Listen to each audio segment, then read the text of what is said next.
भारत माता की जय। आज मैं स्वतंत्रता दिवस के पावन पर्व पर आप समस्त देवतुल्य राष्ट्र भक्तों का बहुत बहुत वंदन अभिनंदन करता हूं। जिस प्रकार कोरोना जैसी महामारी की आक्रामकता के तत्पश्चात भी आप लोगों ने अपने अदम्य पराक्रम का प्रस्तुतिकरण करते हुए इस राष्ट्रीय पर्व को हर्षोल्लास के साथ मनाते हुए अपनी महती भूमिका को अभिनीत कर रहे हैं, इसके लिए आप समस्त लोगों का श्रद्धा विभूत चरण वंदन है। मैं आप लोगों के अदम्य पराक्रम और साथ ही साथ राष्ट्र के प्रति समर्पण और हर्षोल्लास को बारंबार प्रणाम करता हूं। मैं उन समस्त महापुरुषों के श्री चरणों में कोटिशः प्रणिपात करता हूं, जिन लोगों ने एक दीर्घ काल तक अपने जीवन को साधना की वेदी पर आहूत कर दिया और राष्ट्र विरोधी तत्वों के साथ संघर्ष करते हुए भारतीय स्वतंत्रता संग्राम रूपी यज्ञ में अपने जीवन का हवन कर दिया। बहुत से ऐसे महान पुरुष हैं जिनके हम नाम तक नहीं जानते, लेकिन उनका योगदान कहीं कम नहीं है, क्योंकि इतिहास के पास वो सामर्थ्य नहीं जो उन महान पुरुषों के समग्रतम समर्पण को समाहित कर सके।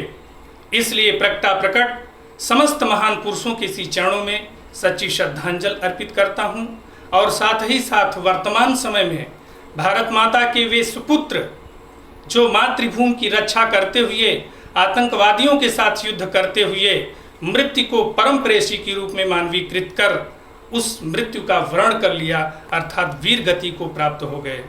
और साथ ही साथ भारत माता के उन परम योद्धाओं को मैं प्रणाम करता हूं जो मातृभूमि की रक्षा जैसे अमूल्य और परम लक्ष्य को प्राप्त करने के क्रम में शत्रु पक्ष को अपनी क्रोधाग्नि के माध्यम से भस्मसात करने की सामर्थ्य रखते हैं। मैं एक बार पुनः आदि से लेकर के अद्यान तक उन समस्त महान पुरुषों को प्रणाम करना चाहता हूं, जिन लोगों ने इस राष्ट्ररूपी चित्र को चित्रित करने में अपना सर्वस्व समर्पित कर दिया था। संतों ने संतत्व के माध्यम से, नारियों ने नारीत्व के माध्यम से, आध्यात्मिक तत्ववेत्ताओं ने तत्व मीमांसा के माध्यम से और साथ ही साथ सत्यवादियों ने सत्यवादिता के माध्यम से, अहिंसावादियों ने अहिंसा के माध्यम से इस राष्ट्र को पूंजीभूत किया है। सत्यवादी था नृप हरिश्चंद्र, जिसने सत्यजान संकट में जिसकी सच्चाई का चिराग जगमगा रहा है मरघट में। दूसरे हुए महाराजा शिव जो नहीं सोचते थे अपना, रक्षा पर एक कबूतर की खुद मांस तौलते थे अपना। मैं भारत माता के श्री चरणों में श्रद्धा विभूत होता हूँ। विश्व के जितने भी देश हैं वे भौतिकता का प्रतिनिधित्व करते हैं और भौगोलिक सीमाओं में सीमाबद्ध होंगे, लेकिन भारत एक ऐसा देश है जो प्रातः स्मरणीय मातृ सत्ता के रूप में प्रतिष्ठापित है। सच्चे अर्थों में देखा जाए मेरे प्रियवर राष्ट्र भक्तों, यह राष्ट्र एक मंदिर है। वंदे मातरम इस राष्ट्र का महामंत्र है और परम योद्धा जो राष्ट्र के लिए समर्पित होने वाले हैं, इसके सच्चे आराधक हैं प्राण प्रतिष्ठित मां भारती ही, जिसकी शक्ति स्वरूपा है। आज इस समय देश में एक प्रतिस्पर्धा चल रही है। कोई कहता है ये राष्ट्र मेरा है, कोई कहता है ये राष्ट्र मेरा है। सच्चे अर्थों में देखा जाए तो ये राष्ट्र किसी का नहीं है।